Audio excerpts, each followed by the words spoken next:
Meus irmãos, a partir de hoje eu quero dar início a uma nova série de mensagens, e esta nova série de mensagens, ela está baseada no Evangelho de João. Eu peço que você abra a sua Bíblia para o Evangelho de João, mas nós não vamos meditar em todo o Evangelho de João, seria muito bom, seria muito proveitoso, porém, dentro da leitura e das meditações que vamos ter ao longo de alguns domingos, vamos dar ênfase aos milagres de Jesus no Evangelho de João. Eu quero que você vá comigo para o capítulo 21, Evangelho de João, capítulo 21.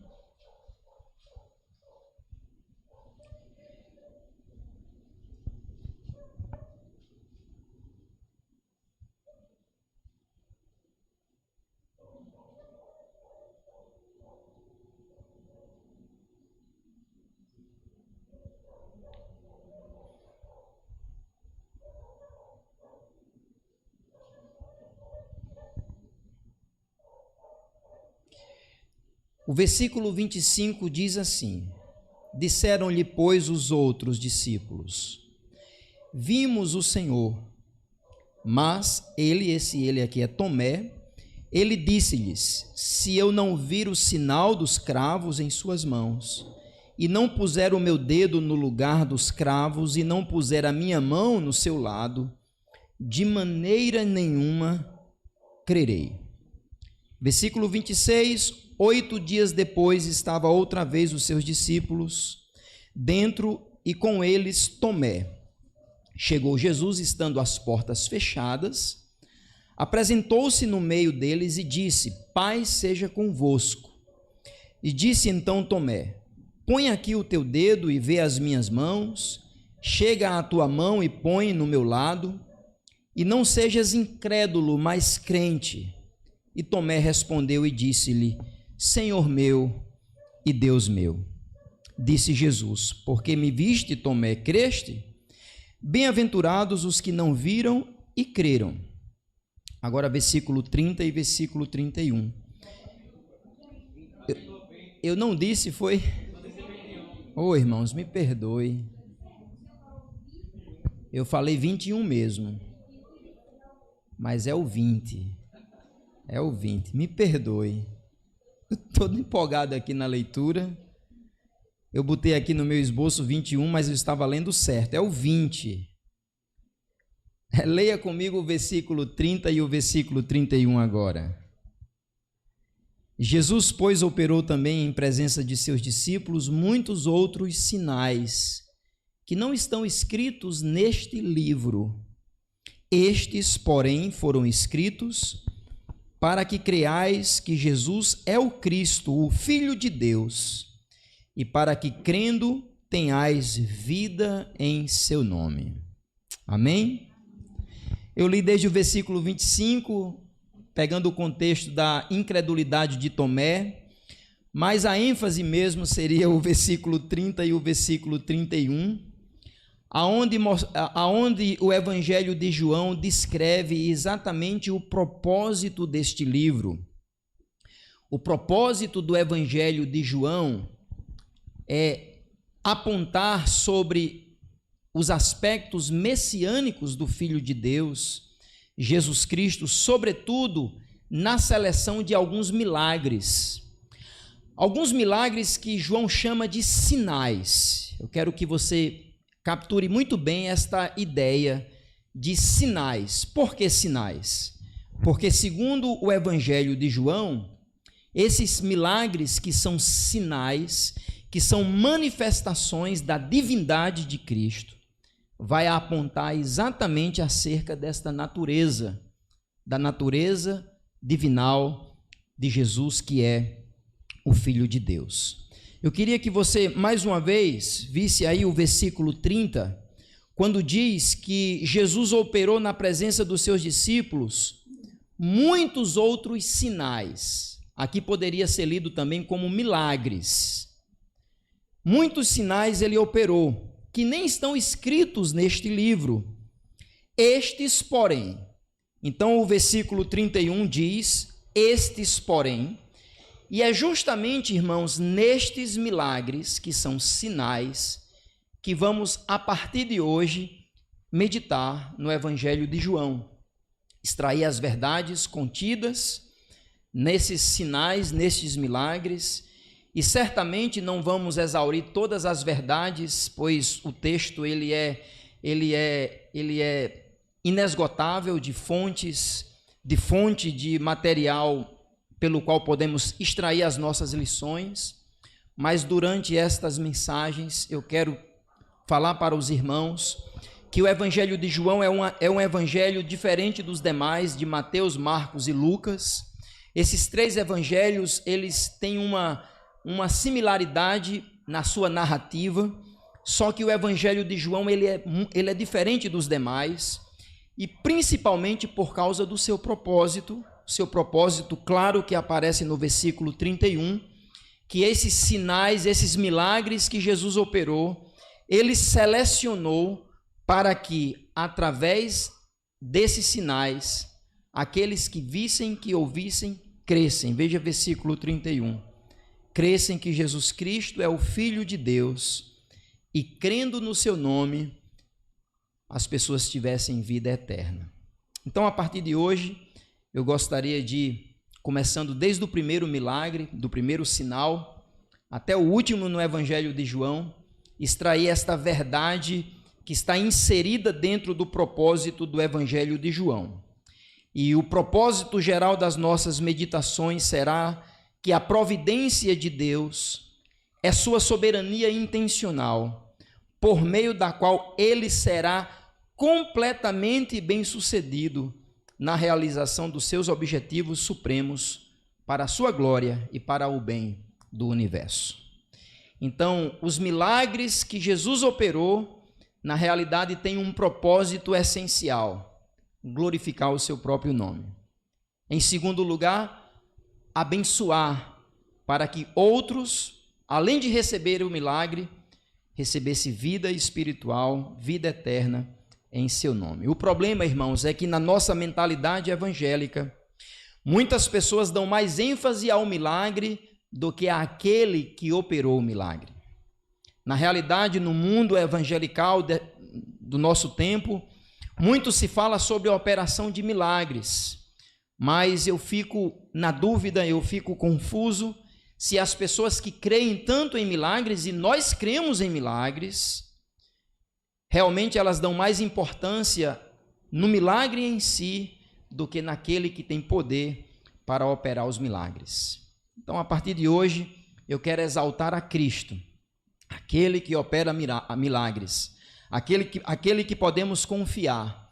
E mais ainda, para que se viu esses milagres?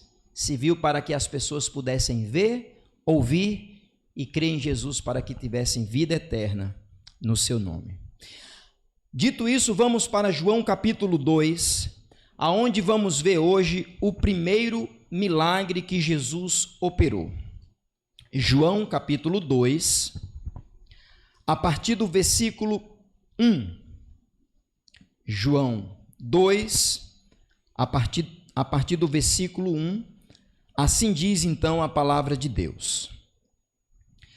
Ao terceiro dia, fizeram-se umas boldas em Caná da Galileia, e estava ali a mãe de Jesus, e foi também Jesus convidado, e os seus discípulos para as bodas.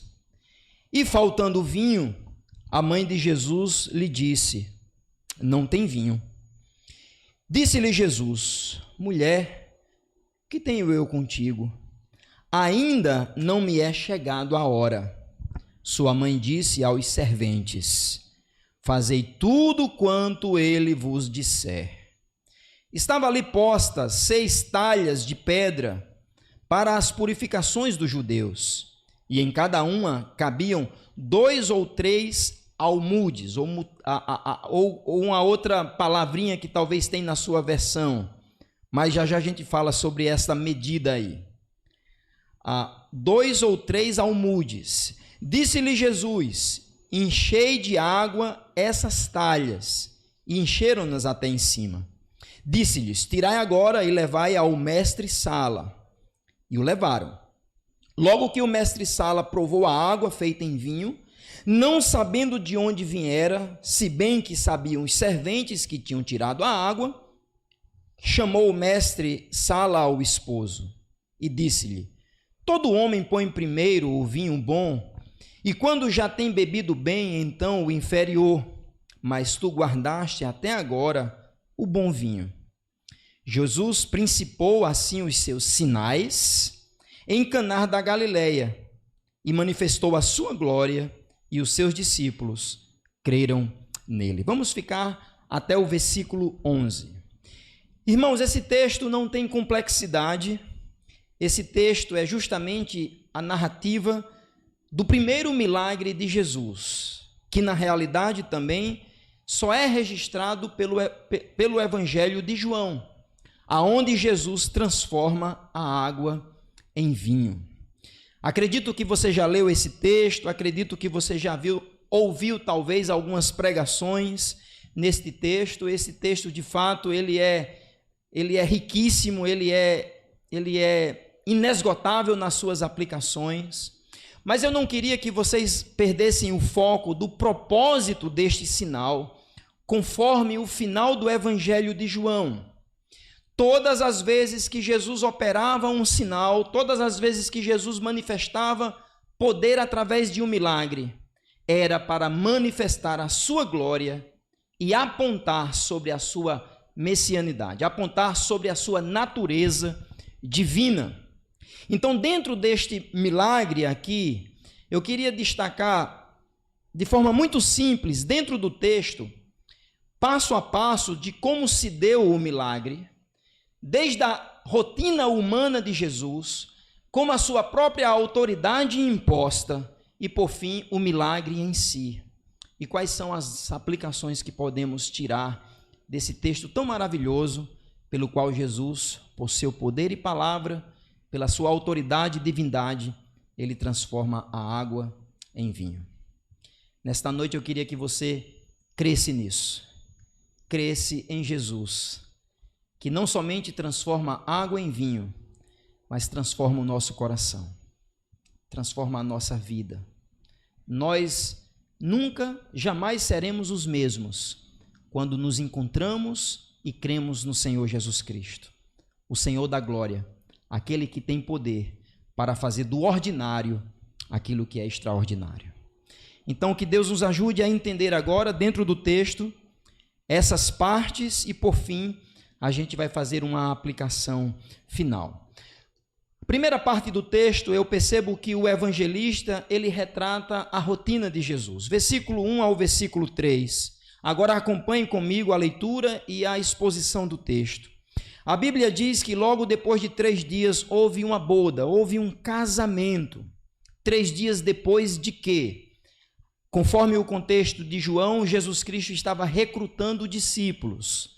Imediatamente havia acontecido a recrutação de Filipe e Natanael, mas ele ainda não havia feito nenhuma manifestação de poder. Ele já estava ensinando, ele estava recrutando discípulos, ele haveria de recrutar ainda no mar da Galileia Pedro, André, Tiago e João, que já tinham tido contato com Jesus, mas ia receber diretamente a ordem de Jesus para que eles fossem pescadores de homens. E Jesus agora, depois desses 3 dias, ele vai para um casamento. O casamento foi localizado em Caná da Galileia, uma região talvez 12 a 15 quilômetros, conforme aqui os estudiosos, de Nazaré. Então, certamente era dentro do seu contexto familiar, aonde Jesus e também os seus discípulos, junto com a sua mãe, foram convidados. É interessante, irmãos, se pudéssemos estudar com mais calma sobre a celebração do casamento judeu, vocês iam perceber que era uma realização, era uma solenidade. Os estudiosos afirmam que um casamento judeu poderia durar, pelo menos, no baixo, 1 semana. Imagine aí 1 semana de celebração. 1 semana de festa, onde a noiva estaria esperando junto com as suas virgens, junto com outras moças, escolhida por elas, escolhida pelo cerimonial da festa, até a chegada do noivo, junto com a sua comitiva. E enquanto o noivo não chegasse, a celebração ela perdurava. Uma semana, dependendo da condição da família, 2 semanas. Há relatos históricos, segundo um historiador, que até mais de um mês uma festa de casamento poderia ser celebrada na época de Jesus. Então eles estavam celebrando esta festa. Nós não sabemos aqui, o texto não vai dar orientação acerca disso, até porque não seria importante para a nossa lição, para a nossa narrativa, mas o fato é que era uma festa de bodas, uma festa de casamento. E a Bíblia diz então, irmãos, que faltou o vinho. Veja comigo o capítulo 2. Capítulo 2, a Bíblia diz que a mãe de Jesus vai até ele, capítulo 2, versículo 3, e ela se reporta a Jesus, e ela diz a frase: o vinho acabou. Não tem mais vinho, conforme a sua versão talvez, não tem vinho. Talvez a gente lendo de forma muito rápida, muito superficial, pode ser que essa informação, ela não é muito relevante, mas na realidade esta informação, ela é necessariamente relevante para o desenvolvimento, para o desdobramento do que vai acontecer. Sem dúvida esta frase, não tem mais vinho, sem dúvida a intervenção de Maria, a mãe de Jesus, é num momento crítico, no momento onde talvez a família que estava oferecendo as bodas poderia ser envergonhada, poderia ser taxada como pessoas que não seriam bons anfitriões. Seria uma grande desonra para esta família, no meio de uma festa de casamento, faltar um dos elementos mais importantes para a cultura judaica, para a própria Bíblia, que seria o vinho, que seria ali um elemento de alegria, de bênção do Senhor. E aqui o texto diz, então, que Maria se reporta a Jesus dizendo: não tem vinho. Para alguns estudiosos, a falta de vinho no meio de um casamento, escute, poderia até se desdobrar em um processo judicial. Você pode imaginar uma coisa dessa? Por causa da falta de vinho, os anfitriões da festa poderiam então, além de envergonhados, além de desonrados, além de uma falta de decoro, de educação, eles poderiam ser processados judicialmente. Mas o que eu quero extrair desses primeiros 3 versículos, irmãos, é que o texto primeiro mostra a rotina de Jesus. Jesus, como qualquer um outro, estava como um convidado. Versículo 1 e versículo 2 diz isso. Versículo 1 e versículo 2 diz que a mãe de Jesus, o próprio Jesus e os discípulos de Jesus foram convidados para esta festa de bodas, para este casamento.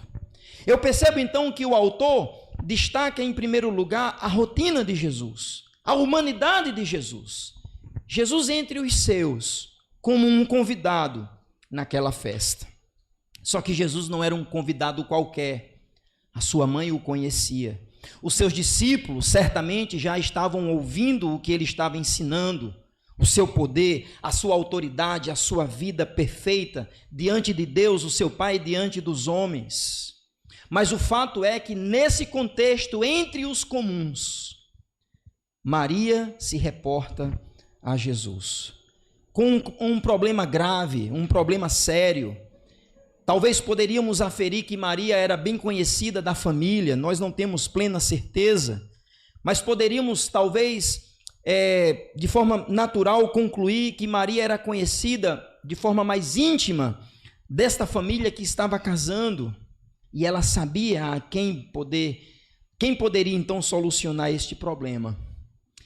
Então, na vida comum, irmãos, na vida, no dia a dia, os problemas surgem. Os problemas da vida, eles não são agendados. Os problemas da vida, eles não batem a porta com antecedência, dizendo, olha, daqui a 15 dias vai acontecer um problema na sua vida. Simplesmente os problemas acontecem. Claro que podemos então dizer, mas pastor, qual foi o motivo pelo qual faltou o vinho? Falta de planejamento, talvez uma quantidade a mais de convidados que chegou na festa. Nós não sabemos, irmãos, e nós não precisamos saber. O que eu quero que você agora entenda de forma imediata é que havia um problema. E Jesus, entre os comuns, dentro da sua rotina, agora foi provocado, ele foi acionado por sua mãe, por causa de um problema instalado. Jesus não somente estava no dia a dia das pessoas, mas Jesus estava presente para poder, sim, por que não, atender a este problema. Não para como um gênio da lâmpada, não para como um coach querer solucionar os problemas das pessoas, mas para um propósito maior.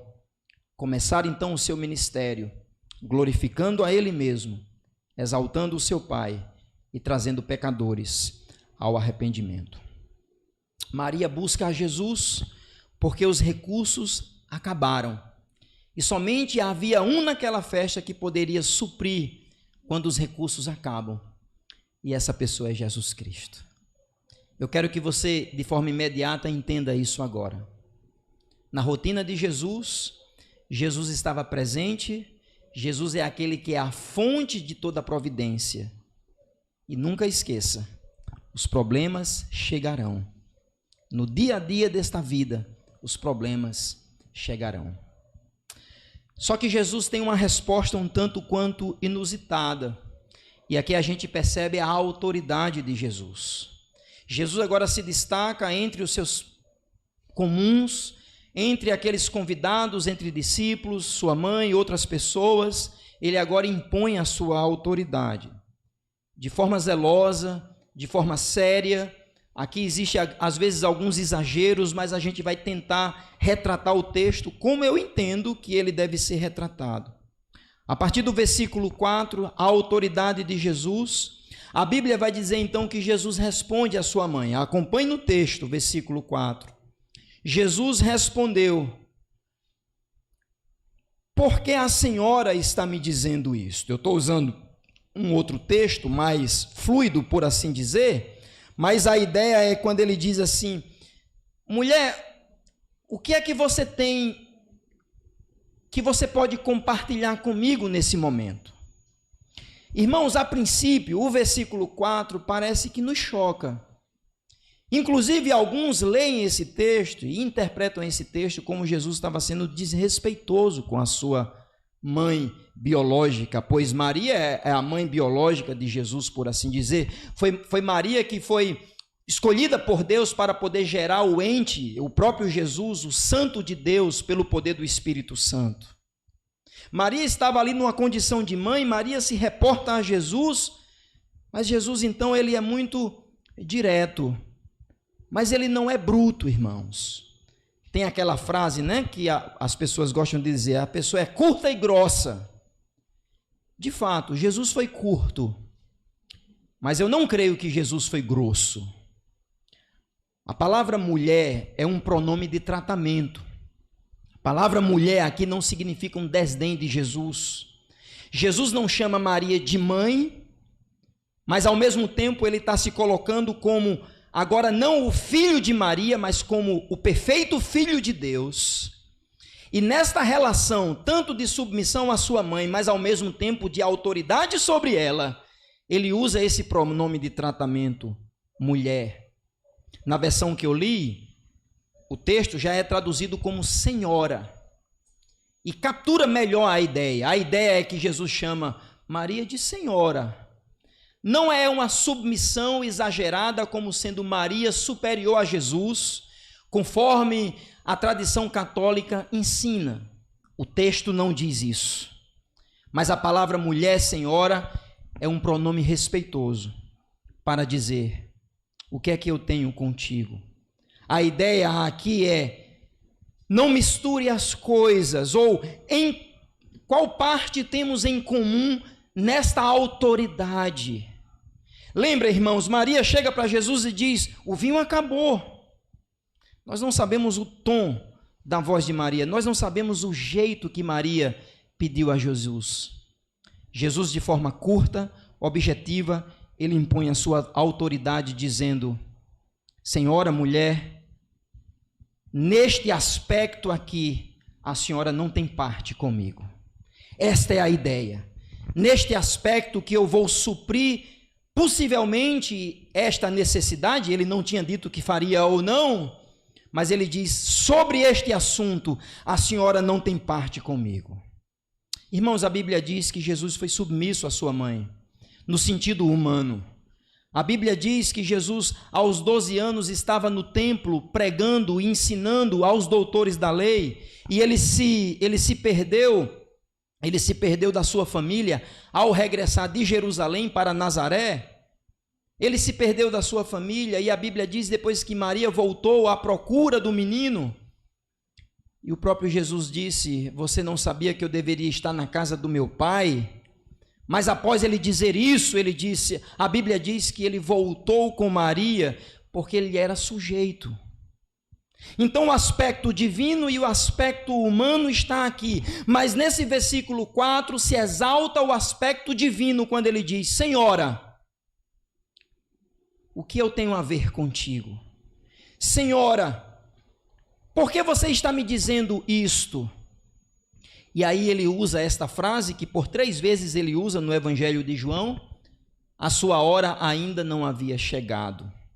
Muitos estudiosos acreditam que isso significa a glorificação do Filho de Deus na cruz e sobre a cruz e a ressurreição. A hora da consumação.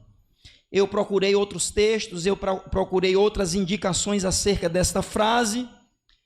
Achei um tanto quanto enigmática. O fato é que Jesus diz: a minha hora ainda não chegou. Certamente ele não está se referindo ao seu ministério público, porque logo em seguida ele vai operar o milagre. Então pode ser que de fato esta frase, a minha hora ainda não chegou, significa a hora da crucificação. Mas aqui, irmãos, Jesus está impondo a sua autoridade. O fato é que Maria entende isso, irmãos. Veja comigo o versículo 5. Ela diz então no versículo 5: façam tudo o que ele... Vocês estão comigo? Ixi. Versículo 5. Ela respondeu aos serventes, ela falou aos serventes: façam tudo o que ele disser mandar. As pessoas querem dizer que nós não cremos em Maria. Nós cremos em Maria conforme o que a Bíblia diz para crer em Maria. E esse versículo 5 é um texto que eu sigo Maria ao pé da letra, amém? Amém? Por que eu sigo Maria ao pé da letra no versículo 5? Porque ela disse: faça tudo o que o meu filho disser. Então, nesse aspecto, eu sigo Maria. Porque ela mesmo reconheceu a autoridade do seu filho.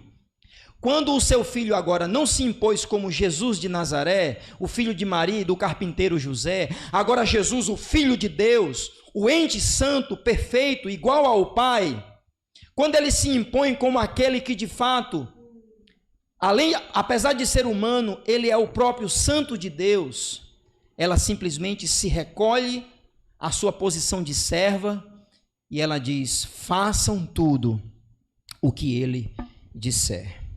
A partir do versículo 6, a autoridade de Jesus agora se mostra na instrução que ele dá aos serventes. Veja comigo versículo 6 e versículo 7.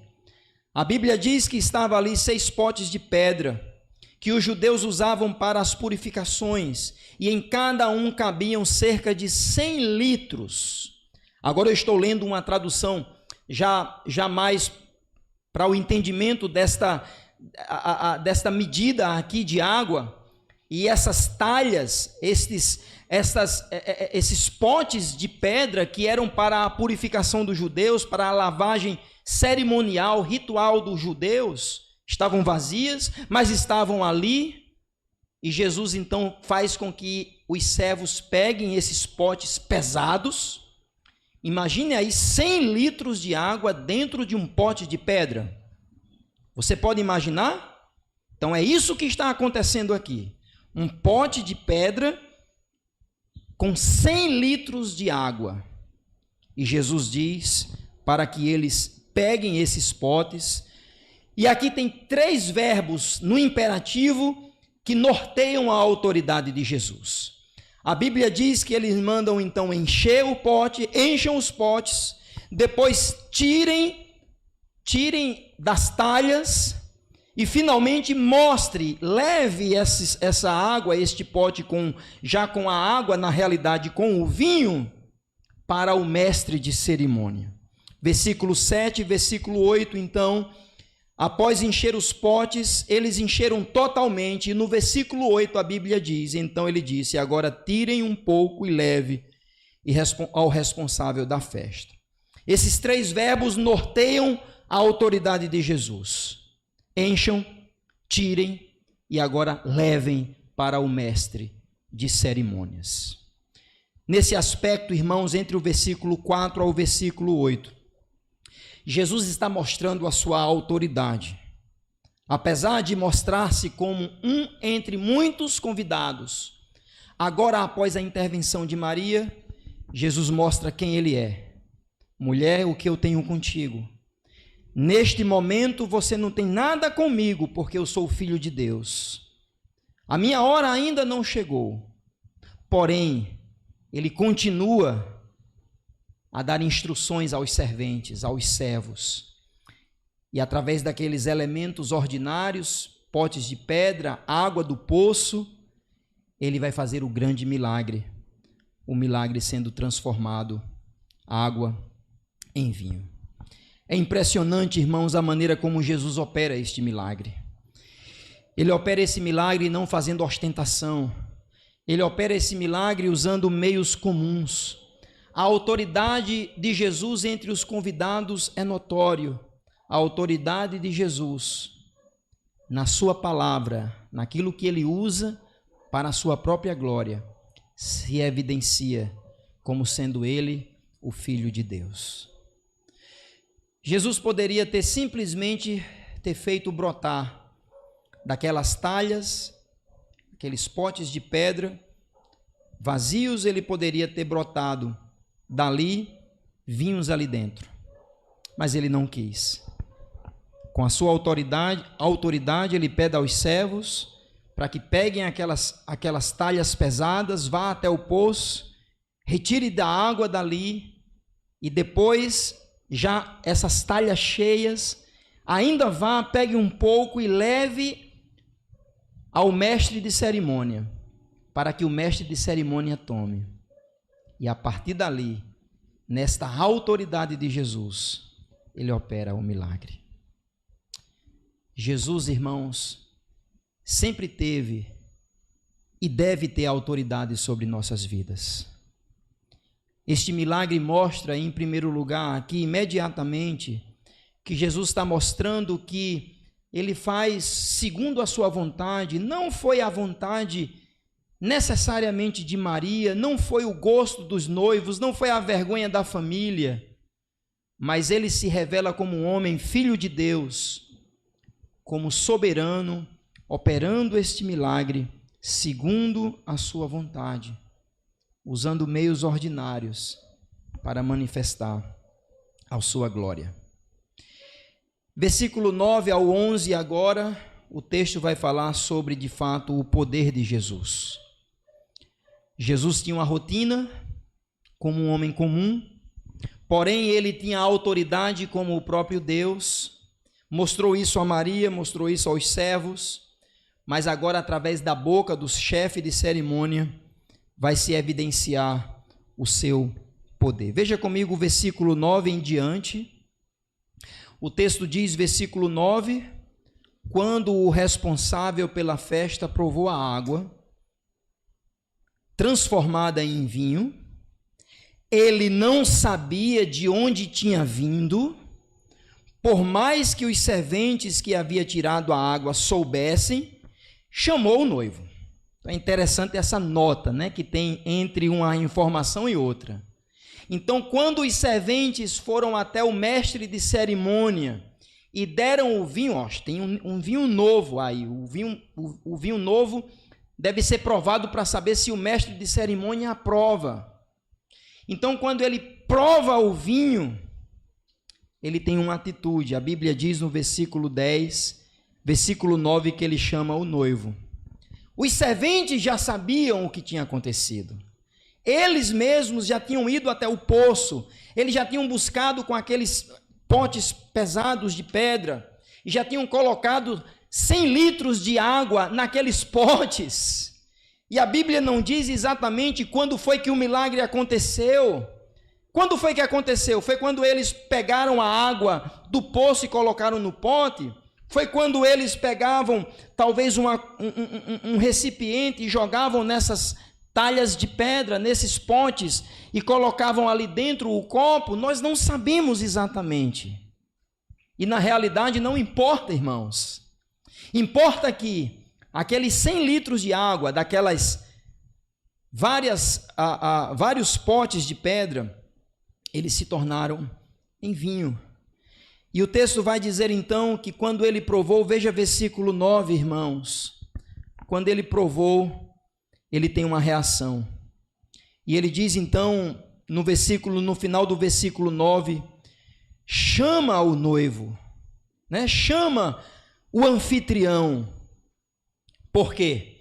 Porque no versículo 10 ele disse: todos costumam servir primeiro o vinho bom, e quando já beberam muito, servem um vinho inferior. Você, porém, guardou o melhor vinho até agora. Na realidade, o noivo recebeu um crédito que não era dele. Até porque também o mestre de cerimônias não sabia que de fato acontecera. Mas o fato é que ele, no seu olhar humano, como um técnico, vamos dizer assim, como um especialista, como alguém que tinha capacidade para poder administrar aquela situação, ele fica admirado. Ele elogia o noivo na frente de todo mundo. Após provar o vinho, após provar a qualidade do vinho, após a explicação do mestre de cerimônias, ele então diz que aquele homem, versículo 10, guardou o melhor para o final. Na realidade, irmãos, quem operou esse milagre, guardando o melhor para o final, foi Jesus Cristo. Jesus Cristo estava sobre os bastidores. O texto não vai dizer que houve então uma evidência clara que foi Jesus que fez. Apesar dos servos saberem que foi Jesus, apesar dos discípulos também e a sua mãe saber que foi o próprio Senhor Jesus Cristo. O poder de Jesus vai em contramão do mundo. O poder de Jesus, de forma muito discreta aqui, poderia dizer até sem ostentação nenhuma, fez com que o mestre de cerimônias, diante de todo mundo, exaltasse o noivo. Coitado, ele nem sabia o que estava acontecendo. Mas isso é o poder de Jesus, que opera, que transforma corações. Não diante de holofotes, não diante para que todos possam, por assim dizer, exaltar os homens. Mas Jesus vai transformando a nossa vida, transformando o nosso coração. Me permita usar uma aplicação mais imediata aqui. Transformando o nosso coração da água para o vinho. O poder de Jesus em transformar o simples, o ordinário em especial, em extraordinário, fez com que esse mestre de cerimônia exaltasse o anfitrião. O poder de Jesus em transformar a natureza das coisas, com a sua própria palavra, com a sua própria autoridade, assim como ele disse no início, haja luz, a luz se fez naquela festa, naquelas bodas, naquela ocasião crítica. Jesus pegou água simples e transformou a natureza daquela água, transformou a água em vinho. Meus irmãos, pode ser que a gente olhe para esse texto e parece que ele não tem tanta coisa a nos ensinar. Mas sabe por quê? Porque a gente perde de vista o propósito desse texto. E aí eu quero concluir no versículo 11, irmãos. Versículo 11, o texto diz então, atenção: assim, em Caná da Galileia, Jesus deu início aos seus sinais. Ele manifestou a sua glória, e os seus discípulos creram nele. Qual era o propósito de Jesus transformar a água em vinho? Era para satisfazer a sua mãe? Era para satisfazer os noivos? Era para ostentar um milagre diante da multidão? Veja versículo 11. Jesus operou esse milagre para começar a manifestar a sua glória. E não somente manifestar a sua glória, a sua natureza messiânica, a sua divindade, mas também para que os seus discípulos pudessem crer nele. Discípulos que já estavam seguindo o Mestre, mas agora por meio da operação desses sinais, haveriam de crer, ainda construindo o pensamento sobre quem era Jesus, se maravilhando sobre a sua autoridade, ou sobre o seu poder. Jesus Cristo é Deus, Deus encarnado. Jesus Cristo não é um mero homem que veio ao mundo apenas para representar Deus. Jesus Cristo é o próprio Deus em carne. E o versículo 11 diz que ele fez isso. Apesar de humano, ele era Deus. Apesar de humano, ele tinha a autoridade de Deus. Apesar de humano, também ele tinha o poder de Deus. E a manifestação da glória de Jesus se deu através deste primeiro sinal. Jesus aqui passou de um mero convidado agora para ser o Deus poderoso que tem a autoridade sobre tudo e todos. Deixa eu lhe perguntar esta noite: quem é Jesus para você? É um mero convidado de honra? Alguém que você gosta tanto? Você se simpatiza tanto com Jesus? Você é uma pessoa que até canta canções que falam sobre Jesus, mas você ainda não reconheceu a sua glória, não reconheceu a sua autoridade, não reconheceu ainda o seu poder, que ele transforma, tem poder para transformar o seu coração, usando o texto, de água para vinho. Quem é Jesus para você nesta noite? Em segundo lugar, irmãos, Jesus, ele é mais importante do que o milagre. Jesus é mais importante do que a água que foi transformada em vinho. Porque nesta providência imediata de Jesus, não tenha dúvidas que os noivos ficaram contentes, sim ou não? Hein? Sim. Ficaram contentes, não tenha dúvida, foi ótimo, foi excelente. Mas eu pergunto a vocês de novo, em uma outra ocasião, em um outro momento, o vinho pode acabar de novo? Pode. O vinho acaba, a saúde acaba, o dinheiro acaba, mas aquele que permanece para sempre é só Jesus Cristo. Creia nele. Ah, pastor, então não posso pedir nada a Jesus para que de forma imediata opere como ele operou aqui? É claro que a gente pode, a gente deve fazer isso. Mas escute, o milagre não é mais importante daquele que opera o milagre. Tem gente que coloca o milagre acima daquele que operou o milagre. E sabe de uma coisa? Isso é um erro fatal. Nós querermos um milagre a todo custo, mas não querermos aquele que opera o milagre. Se você fosse o noivo, se você fosse a noiva, e se Jesus perguntasse a você assim, dentro deste casamento aqui, me diga uma coisa, o que é que você quer? Você quer que eu transforme a água em vinho? Ou você quer ou você quer a minha presença para sempre na sua vida? O que será que o noivo e a noiva pediria? Eu espero que se você fosse o noivo ou a noiva, você poderia deixar a desonra de lado, até mesmo pagar o preço de um processo judicial, mas antes ter Jesus em uma perene presença do que a água ser transformada em vinho. Será que você crê em Jesus dessa forma? Ou você só busca Jesus para as bênçãos materiais? para as coisas desta vida. Creia sim que Ele é a fonte de todo o bem, Ele é a fonte de toda a dádiva, mas creia mais ainda que Ele é maior, Ele é mais valioso do que qualquer bênção terrena que você pode receber. Pois se você tem Jesus, você tem tudo. Creia em Jesus Cristo, para, como diz o versículo 11, e agora eu encerro.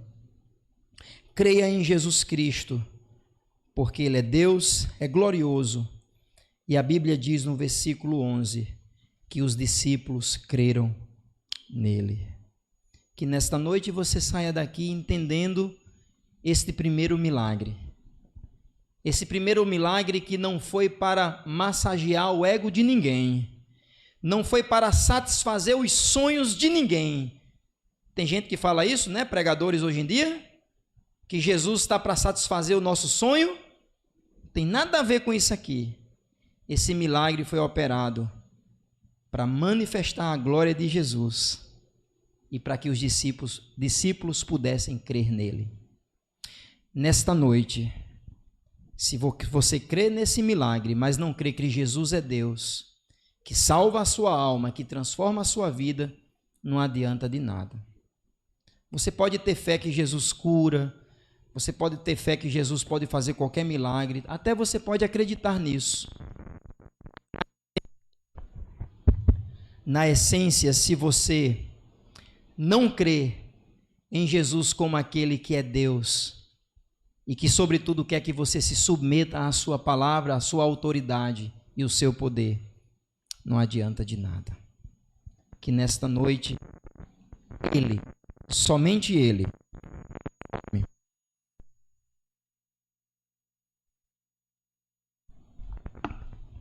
somente Jesus Cristo transforme a sua vida. Somente Jesus Cristo pode pegar o seu coração e fazer de que esse coração de pedra se transforme em um coração de carne, um coração espiritual, e que agora, rendido a Jesus, possa ver a sua glória e possa crer no seu poder. Que Deus nos abençoe.